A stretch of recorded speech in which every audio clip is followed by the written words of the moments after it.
Welcome to Business of Design. Business of Design is the world's best business training for interior design professionals like you. The Business of Design podcast offers immediate, actionable strategies and a glimpse into some of the many field-tested, proven systems you can implement to transform your business and your life. After the show, head to businessofdesign.com and get started with the BOD 15-step project management strategy and 6 foundational programs. Together, they deliver the systems, procedures, and strategies you need to run a successful, highly profitable design business. There's no theory here. The complete BOD business model is yours through Business of Design membership. Business of Design. There's only one. And now, your BOD Advocate-in-Chief, Kimberley Seldon. Hello, you fabulous interior design professional. Welcome to Business of Design. We are so glad you're here. And today, we're going to talk about a topic that I'm going to go out on a limb and guess has been a struggle for you at some point in your career. And that topic is delegating. Delegation. It sounds wonderful. It's so much harder to do than it is to fantasize about the results of having done it. Am I right? For most of us, I'll just talk about my own early experience. I was so overwhelmed in my business. I couldn't keep up with all the things I was trying to do. And of course, back in the day, I didn't have systems and procedures. I didn't have the BOD 15 to help me run projects. So it was chaos on a grand scale. And I would hit the wall and then I would say to myself, I know I need an assistant, someone wonderful and smart who can help me do all the things. And then you know how that went. They were just standing around waiting to be helpful. But of course, the time was never quite perfect for me to explain how to do anything. And besides, nothing was written down. So there were no repeatable processes, I guess I would say. And it ended every single time with that person who I hired, who might have been a wonderful, amazing person, finally just kind of giving up because they weren't really being helpful. Most of the people who come to you and want to work for you want to be helpful. They want to be autonomous and they want to do really good quality work and they want to feel like they own something. And the problem with the way most of us have been delegating, so says our smart guest today, her name is Casey Gromer. I'll tell you about her in 1 second. The problem is that we're delegating little tidbits of tasks rather than delegating the outcome we want to achieve. And if we keep doing that, we never really empower someone to help us as much as they want to be helpful.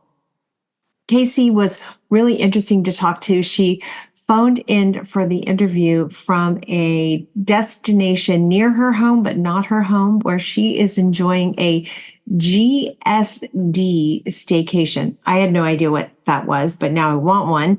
And it is a get stuff done staycation. I thought that is so smart for those of you who have been thinking for a long time. And I know you're out there. Gosh, I really should take the courses at Business of Design, or I should implement what I've learned, but I just don't have time. Oof. Maybe that's a way to just kind of kickstart the process. You do your own GSD. I know that learning can be interesting, but insights are cheap. And if you don't implement, you're never going to get ahead of all the work on your plate. You're never going to get to a place where you can effectively delegate. And we're going to talk about what it takes to be able to effectively delegate. Let me tell you a little bit about Casey. I have her bio here in front of me. She's been in the business 20 years as a business and marketing expert. She has an MBA. She's a go-to resource for women entrepreneurs who not only want to run the ship at work, but probably are trying to run the ship at home, like Casey, who is a mom to 3 very busy children, she says. Hats off. Casey is the founder of the C-Suite Boutique, where she serves female entrepreneurs in an advisory role and helping them scale their businesses, helping them achieve the goal of working less, but spending more time doing the things that they love. Really worthwhile goal. You're going to really enjoy Casey. I know you will. And for more information about her, go to businessofdesign.com. You'll also find show notes there. So those can be a really helpful way of you remembering, oh yeah, that is what I learned in this episode. I think I need to implement that. We talk specifically about being able to lead a team And for them to be a cohesive team, they have to be able to feel accountable for outcomes, not just tasks. So when a project succeeds, it can't be just your success, but it's your team's success. And that I found is how you ultimately end up keeping worthwhile people working for you. And you don't burn through a whole lot of great people just because you weren't in a position to give them, the information that they needed to succeed with you, to be successful on your watch. So anyway, great conversation. I think it's going to resonate for a lot of us. And something else that will resonate for sure, announcements from Cheryl Horn. Thanks for being here, everyone. Thanks, Kimberly. Well, our year is off to a busy start, so I'm going to stick to the highlights, and then you can go to businessofdesign.com, click on events for all the details on any of these.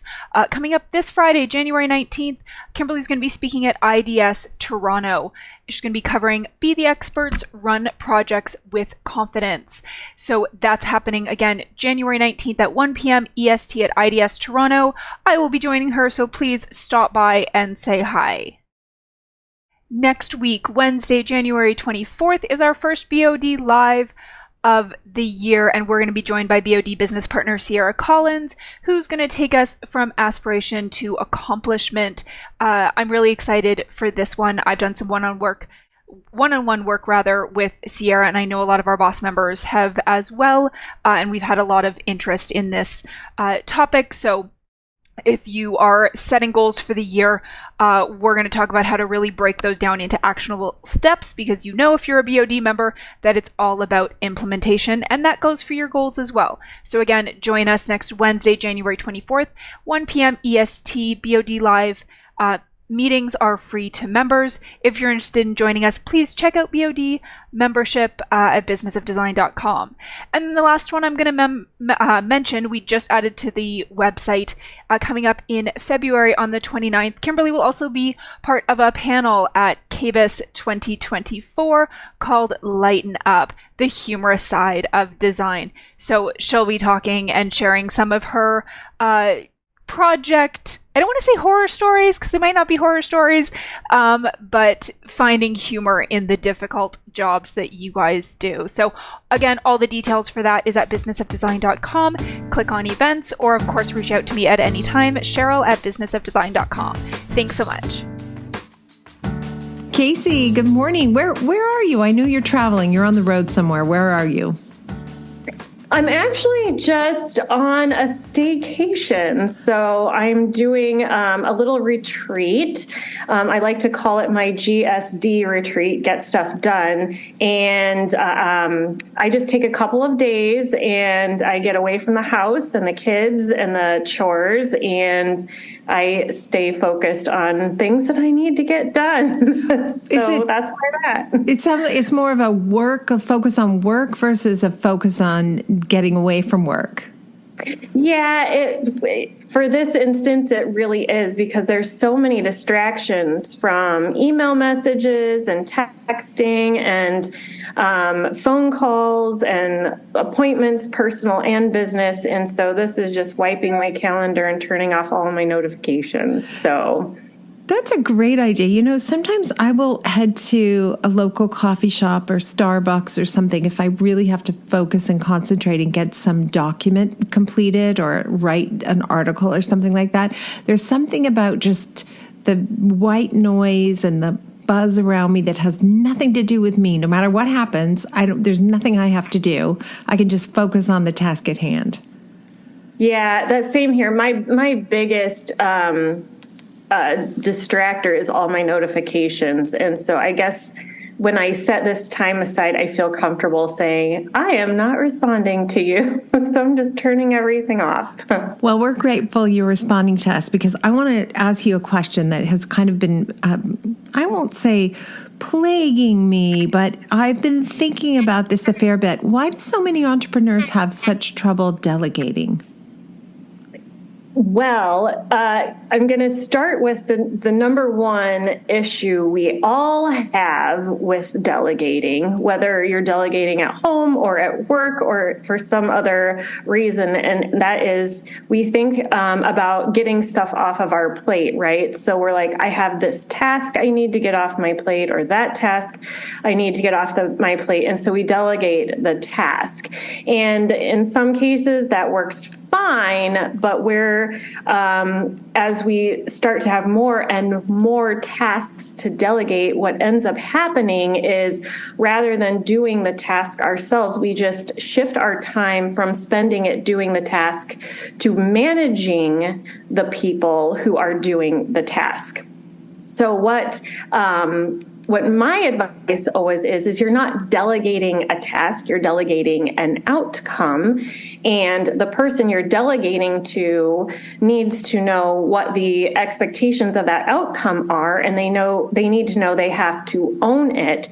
So how they get there isn't as important as the fact that it's getting done. And if it's not working, they know that they have the authority and are being held accountable to pulling the right levers to get it back into working order again. So that takes all of that mental energy off of your plate, thinking about, because if you delegate the task, you're still the one saying, is the task getting done? Is it working? If it's not working, what do we need to change? And then you're redelegating.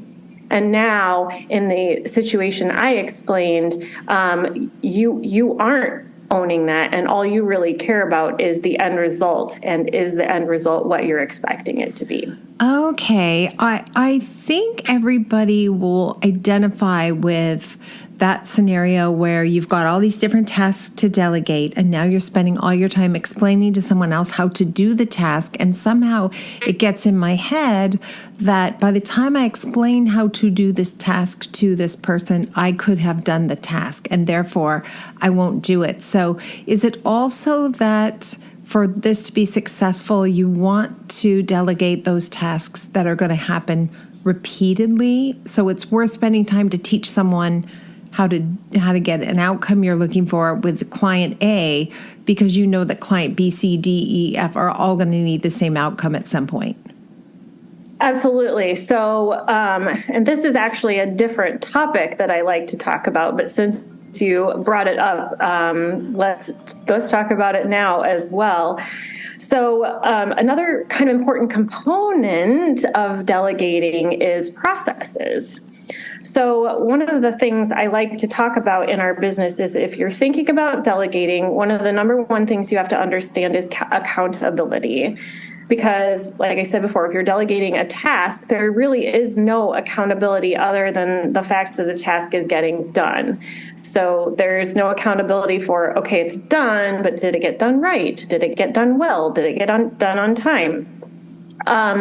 So you're thinking about your business in terms of accountability and delegating things. The things you're going to want to delegate, at least primarily or first, are the things that are going to make the most impact for you. Because one of the things I notice is some of the first things we want to get off our plates are either things we don't like to do, or things we don't know how to do, or things that kind of feel like they take up our time. But if you're looking at all the things you have to do, are those things important? Are they moving the needle for you in some way? And so we want to kind of go through what are the primary things that have to happen every day or on a regular basis that keeps our business functioning and operating the way it's supposed to. Those are what I like to call processes, and those are kinds of the things that you want to delegate. So rather than looking at a task, you're looking at a process. So a process might be generating new clients. A process might be responding to inquiries from new clients. A process might be onboarding that client and getting them ready for their project. Those are processes And if you're putting somebody in charge of that process, it's not the task of answering email. It's the task of, we need to get this person in the system and ready to go, and so that they're having a good experience with us as we, work with them. So many areas that we could go off on here, but one thing that occurred to me is those tasks that I don't know how to do are so easy to delegate because I don't know how to do them. Wouldn't it be great if I didn't know how to do everything in my office? It's so hard to make yourself redundant when you're the person who actually knows how to do the thing. So how do we get out of our own way? Even though I might be good at, I'm going to make this up, I might be really good at meeting new clients and getting new clients, but it's taking a lot of my time, and I just really can't continue to do it. How do I get out of the way and let someone else do that? Because isn't that part of the problem, that I think, well, I'm good at it, so I have to be the one to do it because I can do it? Well, I think if you're listening to business podcasts, which this one is, or business advice, a lot of people you might hear some people say exactly what you're saying is, just because I'm good at it doesn't mean that's what I should be doing. That's true, but I also like to look at it a different way. So if you're going back to what I just said about thinking of all the processes that happen in your business, the important part about delegating is there needs to be one person that is accountable for each of those processes. It doesn't mean that person is doing all of the work of that process. It just means one person is overseeing it to make sure it's getting done right, it's working, and kind of like, keeping all the pieces and parts moving. Are you thinking about somebody who might be like an office manager or your COO or the No, so even in terms of design, for example, if we're thinking of, developing plans or whatever, there might be 2 or 3 people that are involved in that process, but one person has to be overlooking like development of plans and saying, is this working? Are we doing this right? Is the outcome what we expected? Are these 3 people communicating? Are they working together? So really, at the end of the day, the outcome is we have a beautiful set of plans the client is going to love, and one person, that's their responsibility, is making sure that clients are happy with the service that they're getting. So that's what I mean by accountability for a process versus a task. So in terms of you as the business owner, I think it's important to understand we all kind of get into business for different reasons. Most of us probably listening to this podcast, probably getting into business because we love design, right? And if that's truly what our like zone of genius is, then absolutely you look at all of those processes that happen in your design business that keep it like functioning every day or growing or whatever your goals are, and you put yourself in that accountability seat. That's my job. That's my role. Okay, well, what are all the other things that I either can't do, don't have time to do, or don't know how to do? And you need to fit somebody in to be doing those things. So some of us listening might be like, I'm awesome at getting clients. That's what I do really well. The design piece, yeah, I'm good at, but I can, give my vision out there and delegate that to somebody else that's doing it. So those are different ways of looking at that. So it is also, you have to be discerning, because you might be great at 28 things, but you can't continually do those 28 things, nor should you want to, right? At some point you do want to back away from the business a little bit and reap the rewards of being the owner of the company. There's supposed to be some perks being the owner. The perk of being the owner is not supposed to be you work yourself to death.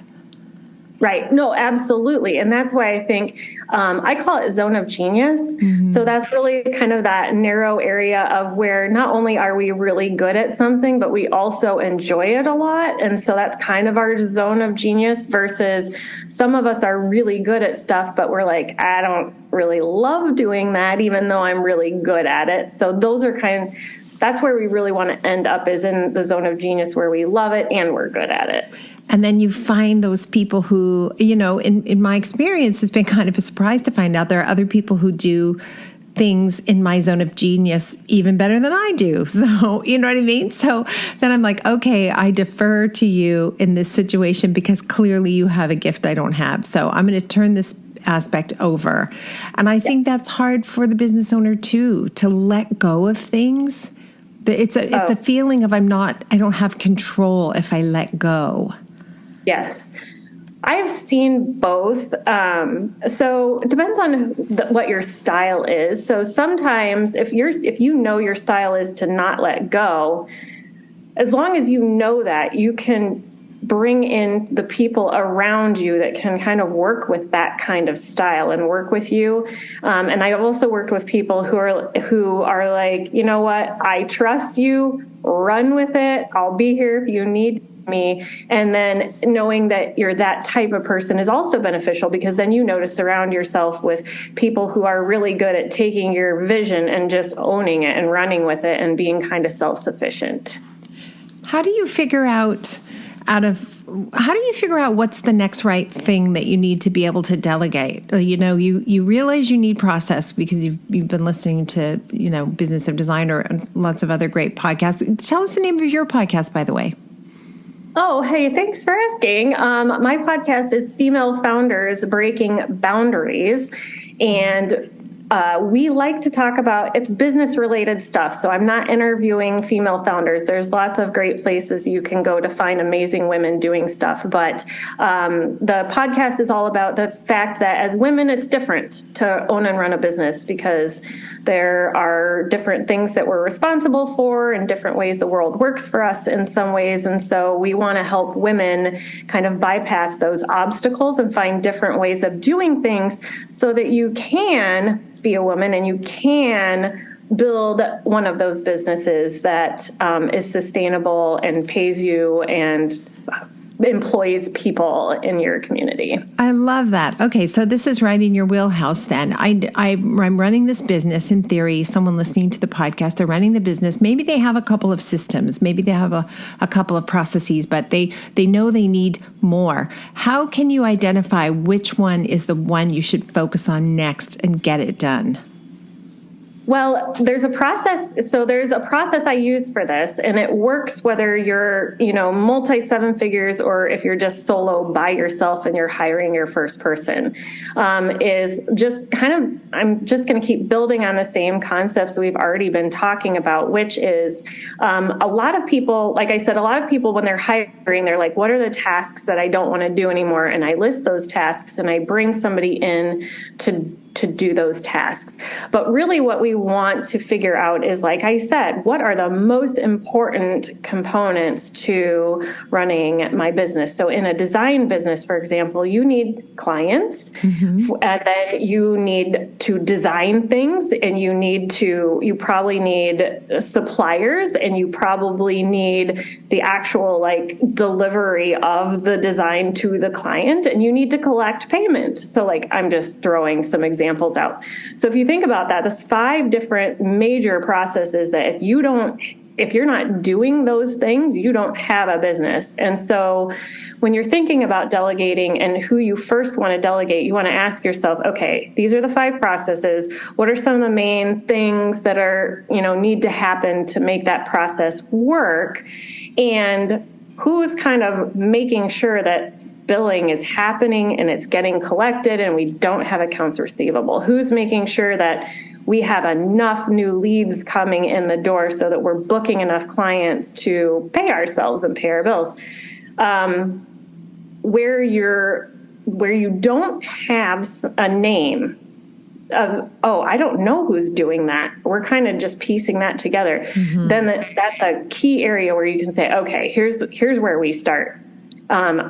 Maybe it's bill. I'm just using that because it's simple. It's billing, right? So if we are not sure how late our clients are on their payments, or we're not sure if we're paying out our subcontractors and things like that, that's where we start. And you can start by outsourcing to some kind of billing company. You can start by hiring some sort of assistant or an administrative person, but just getting that entire function up and running.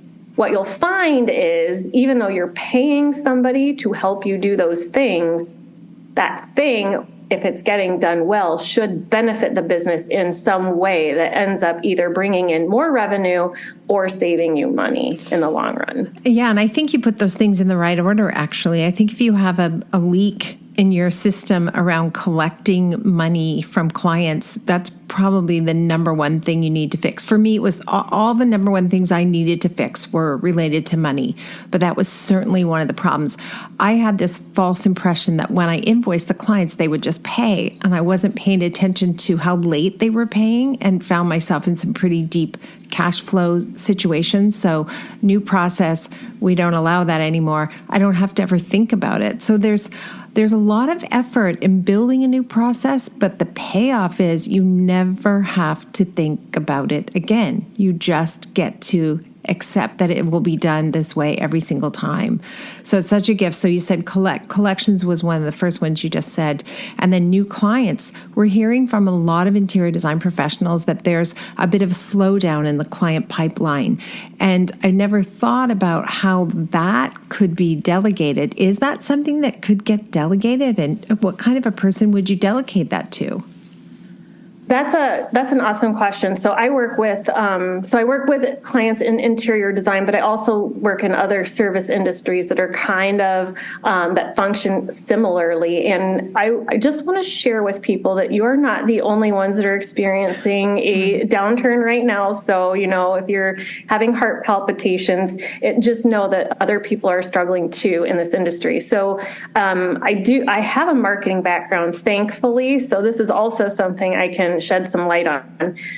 Marketing isn't a lot of people think that generating leads in marketing is kind of like a set it and forget it thing. And it can be, but you also have to look at what's happening out there and what it's going on in people's minds and pocketbooks. And you have to kind of shift your marketing strategy. So what I'm seeing work right now is, yes, you can outsource marketing, but also know that in a time like this, when people have less disposable income to throw around, relationships are going to be your best friend. And as a business owner, getting yourself out in front of people in your community is going to be one of the number one things you can do, because you're looking for referrals right now. Those are the cheapest and the most lucrative form of leads right now, because if a referral comes into you, the chances you're going to convert that person to a new client are very high. So you're going to want to, I don't know, if there's organizations in your community where you can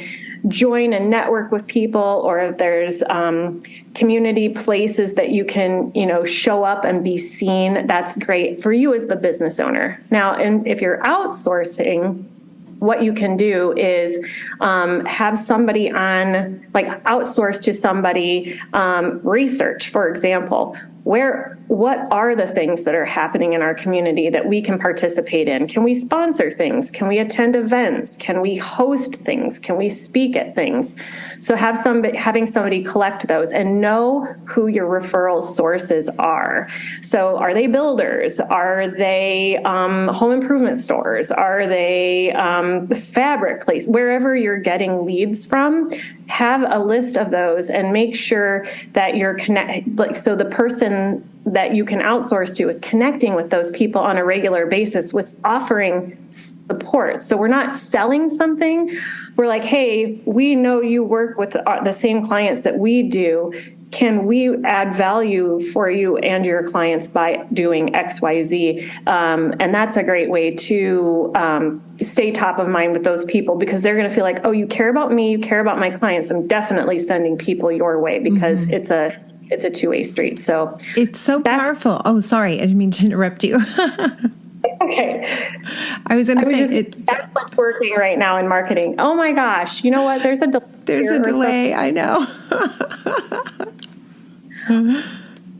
It's so powerful to ask for the work. The more digitally aware, the more digitally consumed we are in this world, the more powerful one-on-one networking connections tend to be. That's been my experience. I also think marketing, people are talking about the big R word, recession. It feels like it's in the wings. It feels like it's nipping at your heel. And all it takes is for consumers to think there might be one for them to begin to pull back. So when that happens, there's this idea of I'm just going to now start marketing and I'm going to now throw myself into it. But that's a bit like, never going to the dentist until you have extreme pain in your mouth, right? Now you need a drastic root canal. It's not going to be fun if you would, on an ongoing basis, keep up those marketing efforts. So it goes back to process, right? What's your process for marketing? How much attention do you give it month over month over month over month? Yes. And I love how you say process because, of course, I'm a process person, so I'm a little bit biased, but I tell people there's literally a process for everything.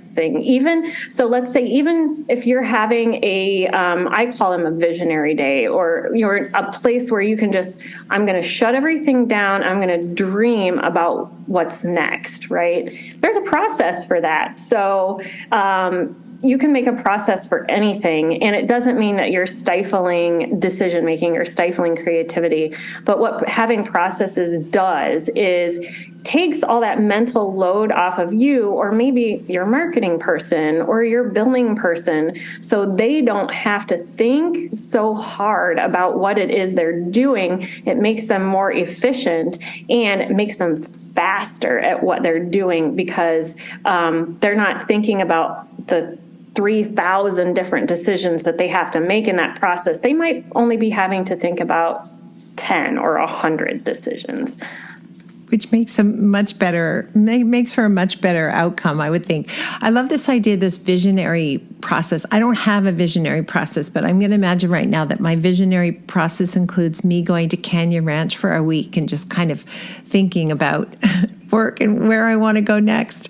There's value, right, in that, in just unplugging and spending that time to work on your business, even if it's, only as you're doing a meditation and a yoga class. Right. Well, and the process there might be every quarter. That's what I'm doing. That's a process. So where it's set it and forget it, because you've got that time blocked off every quarter. And maybe another part of that process is these are the 5 things I want to think about while I'm there, or the 5 things I want to do. Maybe it's clear my head. Maybe it's come up with 3 ideas. Maybe it's read up on an industry trend or something like that. So you can always have a process, even if it's for creativity. I love that. All right. So delegating, the very first thing, it seems like the very first thing you need to do if you need to delegate anything is at least consider all the steps it takes to accomplish the outcome. At least consider those bullet points. Yes. And another part about delegating, I will say too, so as you're thinking about all the steps to accomplish the outcome, another really helpful thing, and I hope I'm not getting too complicated here. So if I am, just fast forward through this portion, but, we're making the list of all the major processes in the business. And so billing, for example, I'm just going to use it because it's a really easy example. So we think to ourselves, why do we have this? Why do we have this process? What value is it bringing to our business? So when you answer that question, well, it's because it's revenue, right? And so we ask ourselves, how do we know it's working? What are the things we can tangibly or visibly see in the business so we know that process is working? Well, for billing, it's revenue, it's our accounts receivable are very low. It's time to pay. Is it time to pay 90 days or is it 30 days? So these are things you can measure. And when you start measuring those things, then that's when you can tell if something's a little off, I need to change something. And that's another part of delegating, is if that person who's managing your billing is tracking these things. They're like, oops, our time to pay is like getting longer and longer. It's now 120 days instead of 90 days. What do I need to do to make sure we're getting those bills paid on time? And that's where we make changes in the process. And that's accountability and delegation. Which have got to become part of your tools, right? Like it can be really scary when you're not used to it or you've tried, which was my story. I tried to delegate for a long time, but I didn't have any process. And although I hired wonderful people who really wanted to be helpful, ultimately they can't be helpful if they don't have any idea what they're supposed to be going for, right? So start with something small maybe, or even more important, I think, get those billing and collections processes all figured out. That seems like a critical thing, and you can never, ever think about it again. Thank you. This was really helpful. I love this conversation. Casey, we like to end every episode with something we call design intervention, just a great piece of business advice. There's a quote that I discovered a few years ago when I was kind of, I'm a mom, so I have 3 kids, and my 3rd kid was heading off back to school, and I'm like, I don't even know who I am anymore. I don't know what I'm supposed to be doing. It's just all these questions. And I found this quote, and it said, awareness is the greatest agent of change. And I thought that applies to so many areas of personal life, business life.